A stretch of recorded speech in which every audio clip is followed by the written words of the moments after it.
欢迎卖寮中兴村的海步桥年久失修，卖寮乡公所特别来邀请到嘉义市的嘉义兴盛团来做道路改建的工程，而且伫即天来举办着动土典礼。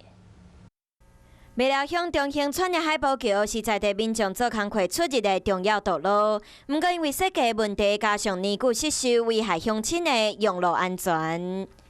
感谢咱嘉义兴传团吼，咱的时阵理事长吼，电认咱这海步桥的时阵哦，过去是真老旧了吼，搁吼90度的早暖吼，对咱乡民啊真正危险。 卖寮乡公所邀请嘉义市嘉义兴盛团进行改建工程，嘛专工伫即天举办动土典礼。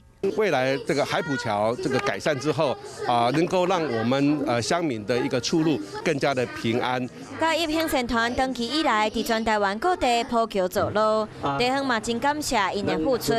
期待工程完工了后，予民众出入会当更加平安。